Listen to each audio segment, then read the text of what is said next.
Want to make a podcast? Spotify's got a platform that lets you make one super easily, then distribute it everywhere and even earn money, all in one place for free. It's called Spotify for Podcasters, and here's how it works.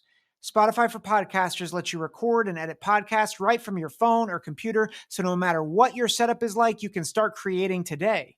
Then you can distribute your podcast to Spotify and everywhere else podcasts are heard. Video podcasts are also available on Spotify, and when you want to take conversations with your fans to the next level, Q&A and polls are the best way to get them talking. With Spotify for Podcasters, you can earn money in a variety of ways, including ads and podcast subscriptions, and best of all, it's totally free. I highly recommend you give it a try. Download the Spotify for Podcasters app or go to www.spotify.com/podcasters to get started today. Big Ten, Big Ten, Big Ten, football talk. Big Ten, Big Ten, Big Ten, football talk. Big Ten, Big Ten, Big Ten, football talk. Big Ten, Big Ten, Big Ten, football talk. What's up, everyone? Welcome to the Big Ten Football Talk Podcast. I'm your host, Zach Guggenheim. We are talking the TransPerfect Music City Bowl, featuring a rematch of last year's Citrus Bowl, which Kentucky won 20-17 over your Iowa Hawkeyes. Game's going to be a little different this year, I think. Make sure to like, follow, subscribe, wherever you get those podcasts, Apple, Google, Spotify. Leave a review. Give us some feedback. Please send me an email, follow us on Instagram and Twitter. Get the podcast out there. And if you want to make sure you get an update for every bowl game that we're going to do featuring Big Ten teams, we will be locked in here at the Big Ten Football Talk Podcast. Make sure you stay locked in, guys. Iowa versus Kentucky, ABC on New Year's Eve day. It's on at noon. And Iowa, believe it or not, is a 2.5 point favorite. I believe that the line has jumped actually a little bit here. Iowa, no, it's stayed around 2.5 points. It's a little surprising to me, honestly, that Iowa is the favorite after how things kind of ended up for Iowa. You know, Iowa lost to Nebraska after reeling off, I think, 4 straight wins, including the eventual Big Ten West champion Purdue Boilermakers. Against Nebraska, Spencer Petras did go down early in that game, but they looked a bit unprepared. Trey Palmer went off in that game, and so Iowa has a bit of a bad taste in their mouth. They also lost late last year to this Kentucky squad, but things are a little different this time around. First of all, let's talk about Kentucky a little bit. Kentucky is also 7-5. Offensively, they are a bit challenged. And actually, ironically, Kentucky has the same margin of points per game versus points allowed as Iowa. Iowa averages 17.4 points per game and allows only 14.4, so a margin of 3 points. Kentucky scores 22.1 points per game and allows 19.1, again, a margin of 3 points. You look at total yards, it is a paltry 336 yards, whereas they allow 320. Iowa is even worse offensively, 255, but they allow only 277. And so Iowa is really good against the run, only allowing 104 yards per game. And Kentucky, has been pretty decent defensively, but not nearly as good against the run. They're both pretty similar against the pass. And what does this mean? Well, first thing you have to understand, Kentucky's 7-5 schedule, it's a little different, right? So I mean, they started out 4-0, but then they lose to a decent Ole Miss team.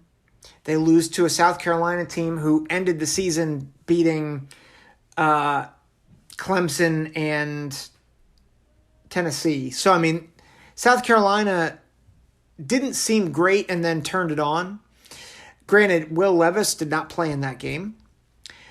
They beat Mississippi State, but then lost badly to Tennessee, 44-6, and then went 2-2 the rest of the way, including wins over Missouri and Louisville, but then losses against Vanderbilt and Georgia, and obviously Georgia, and they kept it close with Georgia. So Kentucky's been up and down. Will Levis is not playing in this game. I think that is obviously a win. Will Levis is... How do I describe Will Levis? Will Levis, I think, has a lot of potential in the NFL, right? Has the size, has the arm strength. And if you're a Penn State fan listening to this, you'll understand maybe where I'm coming from here. Penn State made the absolute right choice of sticking with Sean Clifford and letting Will Levis walk.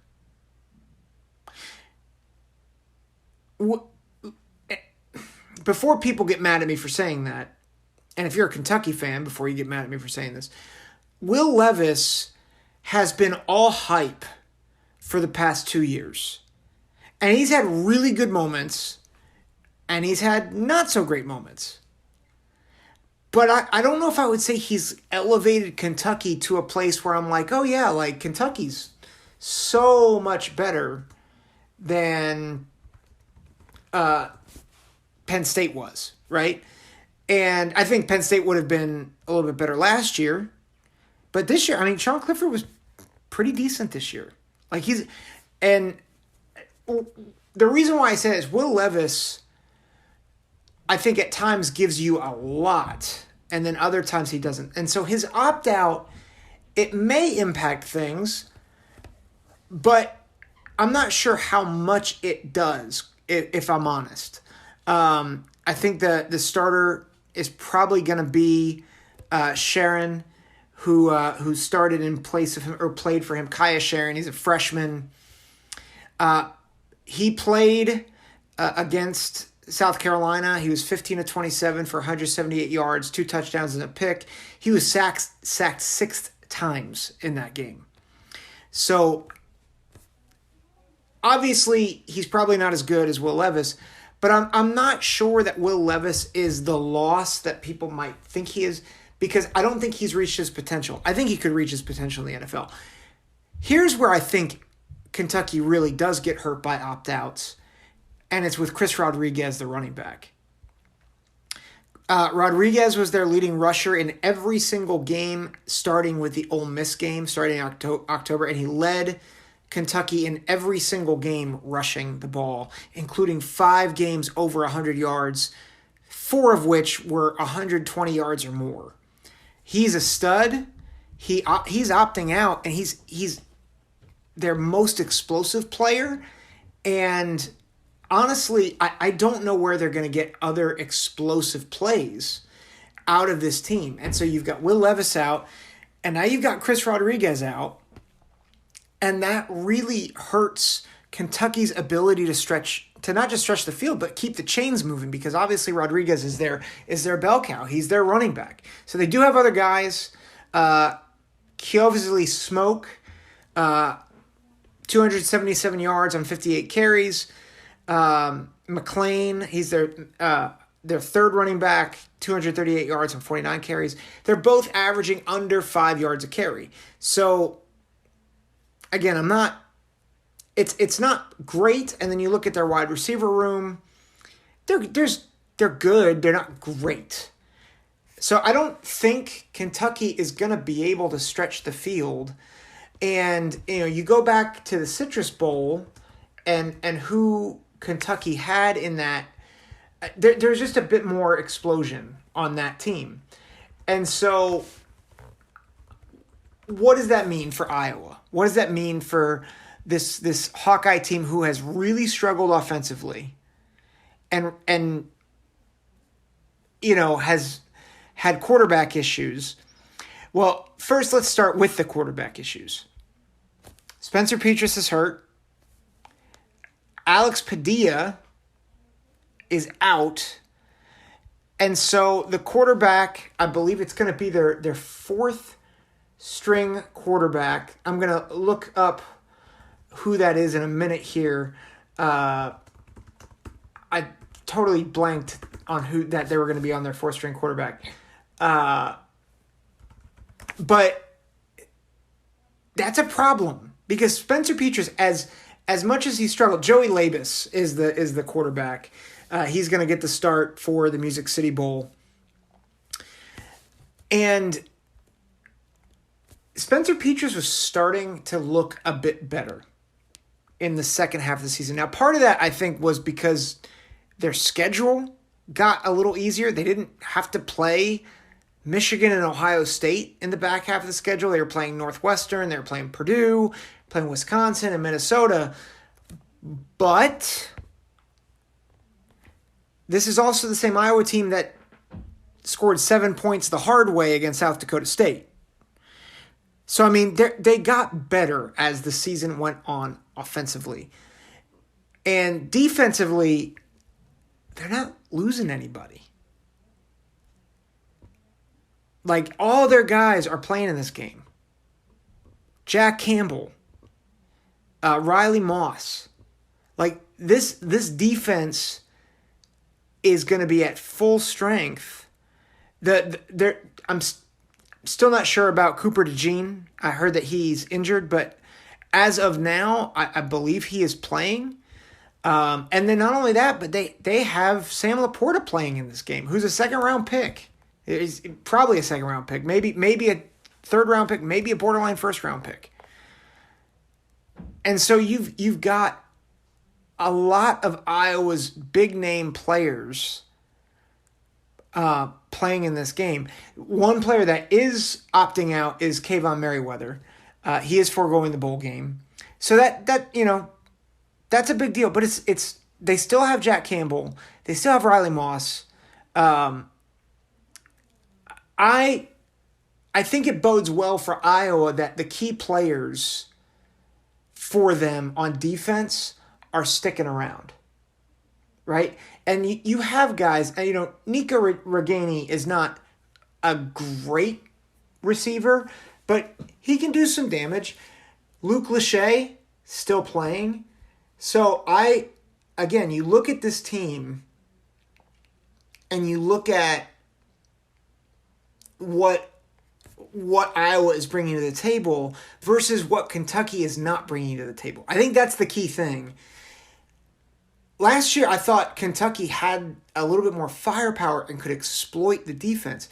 I honestly don't know how Kentucky scores in this game, which I can't believe I'm saying this because typically I'm like, I don't know how Iowa's going to score, right? Because their offense has been awful all year. But I like the cohesion of the offensive line, how it came about late. Again, they lost the last game against Nebraska, but they also won the 4 games prior to that. And 3 of those 4 games were against bowl-eligible teams.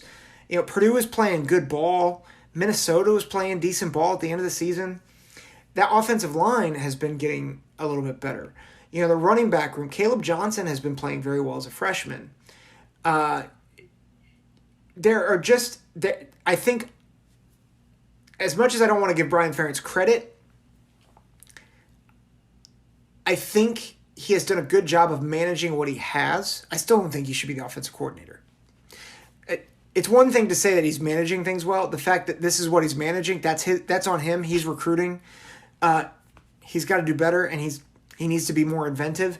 But at least he knows that he's got 2 tight ends that he can throw to. And while Joe Labus, it's not who you want, I think it'll be a good look at the future. Obviously, Cade McNamara is transferring in, but Labus is a redshirt freshman.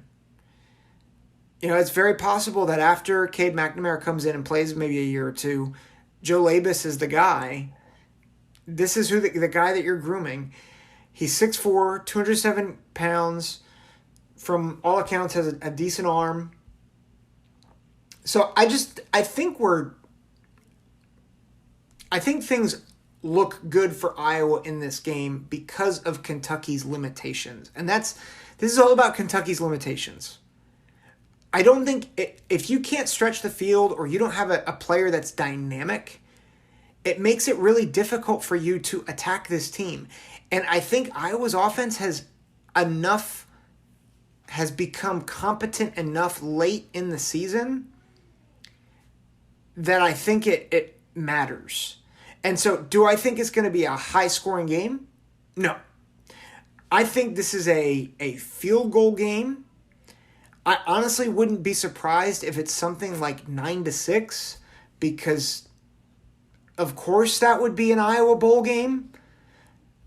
But I think Iowa wins, which if you told me at the beginning of bowl season that Kentucky and Iowa were playing, or that Iowa was playing any SEC team, I'd be like, they're going to get crushed.